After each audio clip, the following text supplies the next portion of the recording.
সুপ্রভাত সকলকে। একটা মেঘলা দিনে সকলকে স্বাগত। কোথায় যাচ্ছি বলো তো? যাচ্ছি হচ্ছে পিসি বাড়ি। আর পিসি বাড়ি হচ্ছে বাঁকুড়াতে।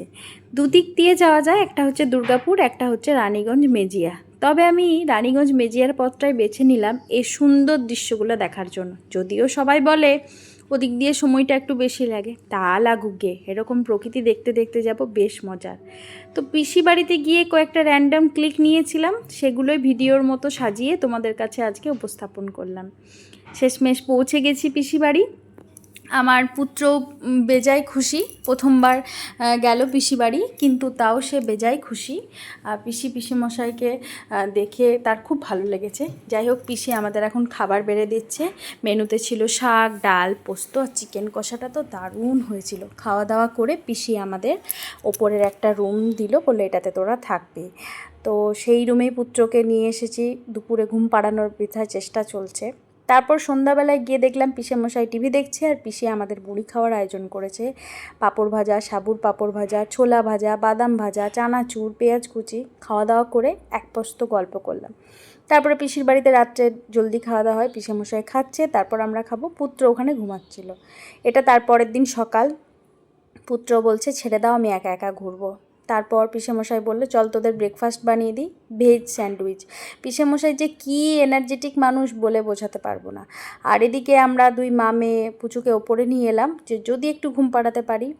আর এদিকে আমি প্রমোশনের জন্য নেল এক্সটেনশন করেছিলাম, সেগুলো দিয়ে ওর মাথায় বিলি কাটলে খুব আনন্দ পাচ্ছিল। যাকে তারপর এটা হচ্ছে রাত্রিবেলা। আমি খাওয়া দাওয়ার পর একটু হাঁটাচলা করি, তারপর ভাবলাম যে একটা ভিডিও করি, দেখায় পিসি বাড়িটা ঠিক কতটা বড়। থাকে শুধু পিসি আর পিসেমশাই, দাদা বাইরে থাকে। দেখো কি বড়। এটা তার পরের দিন পিসিমণিকে বললাম যে আমি তো সবাইকে রান্না করে খাওয়াই, তুমি তো যাও না, তো বলো তুমি আমার হাতে কি খাবে। বললো মালপোয়া। বললাম তুমি আমাকে সব জোগাড় দিয়ে দাও, আমি বানাবো। পিসির বাড়িতে সমস্ত কিছু ছিল, আমি মালপোয়া বানালাম। দেখো লুচির মতো ফুলছিল। তারপরের দিন বৃহস্পতিবার ঠিক হলো যে আমরা যাব হচ্ছে শ্রী শ্রী ঠাকুরের বাড়ি, বাঁকুড়া রামকৃষ্ণ মিশন। অবশেষে আমরা পৌঁছে গেছি বাঁকুড়া রামকৃষ্ণ মিশনে। কি অপূর্ব যে জায়গাটা! আসলে ঠাকুর আর মায়ের জায়গাই তো শান্তির জায়গা, পরম শান্তির জায়গা। আর কত বড় জায়গাটা নিয়ে রামকৃষ্ণ মিশন। সুযোগ পেলে অবশ্যই সবাই একবার ঘুরে এসো। আর এখানে আমার পুত্র একাই ভীষণ সুন্দর খেলছে। তার আগের দিন গুরু পূর্ণিমা ছিল, সেদিন আমরা যাইনি ভিড়ের জন্য, তারপরের দিন গেছিলাম। পুত্র বেসিক্যালি কাউকে ডিস্টার্ব করে না। এবার হচ্ছে আমরা ভেতরে যাব। কি সুন্দর যে জায়গাটা না, মানে চারিদিকে সবুজ। আমার সবুজ দেখতে ভীষণ ভালো লাগে। মানে চারিদিকে এত সবুজের সংখ্যা কমে যাচ্ছে। ওই যে ওখানে একটা ছোট্ট পুকুর, কিন্তু ওটা তালা লাগানো ছিল বলে আর গেলাম না। এবার হচ্ছে ভেতরে ঢোকার পালা।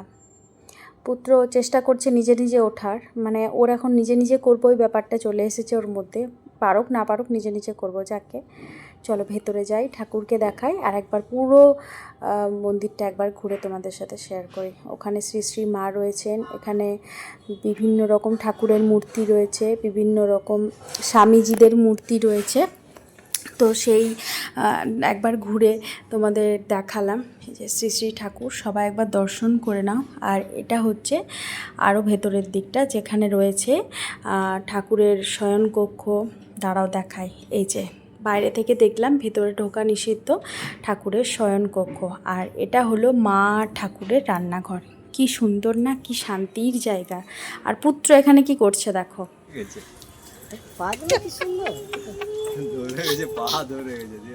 পাটা ধরে গেছে, এত দৌড়ালো না, বিরাট চালাক, বিরাট বুদ্ধি, বিরাট বুদ্ধি।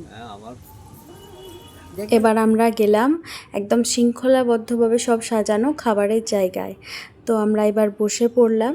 ভীষণ ভালো, মানে অমৃত প্রসাদ তো অ্যাকচুয়ালি অমৃতই হয়। প্রথমেই দিল শ্রী শ্রী ঠাকুরের প্রসাদ, একটু অন্ন আর আলু সেদ্ধ।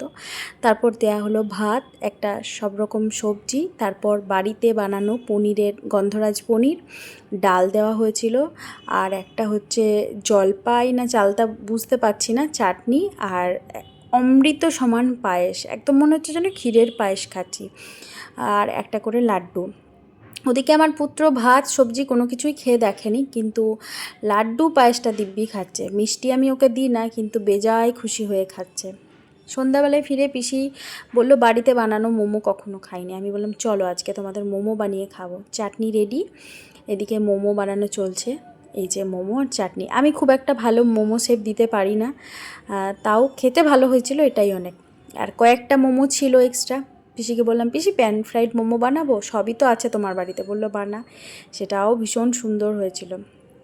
তারপরের দিন আমরা পিসিকে বললাম চলো একটু মাচানতলা থেকে ঘুরে আসি। বলে চল একটা হোলসেল মার্কেট আছে নিয়ে যাব। সেখানে এমন কোনো জিনিস নেই যে নেই, আর জিনিসের দামও অপেক্ষাকৃত কম। আর ব্যাপার হচ্ছে যে জিনিসগুলো মানে ভীষণ ফ্রেশ। এখানে ওর জন্য একটা ভাবলাম গোপালের ড্রেস কিনবো, দোকানদারের ওকে খুব পছন্দ হয়ে গেছে, ওকে বসিয়ে রেখেছিল। ফিরে এসে সেদিন দুপুরবেলায় ভেজিটেবল চপ ডিমের চপের আয়োজন করে গেছিলাম, কারণ জানি যে মার্কেট থেকে আসতে দেরি হবে। ফিরে এসে আমি শুধু ওগুলো ভাজবো, ব্যাস তাহলেই হয়ে যাবে। এই যে এখানে রয়েছে ভেজিটেবল চপ আর ডিমের চপ। তারপর আর কি খাওয়া দাওয়া করে তারপরের দিন আমাদের বাড়ি ফেরার পালা।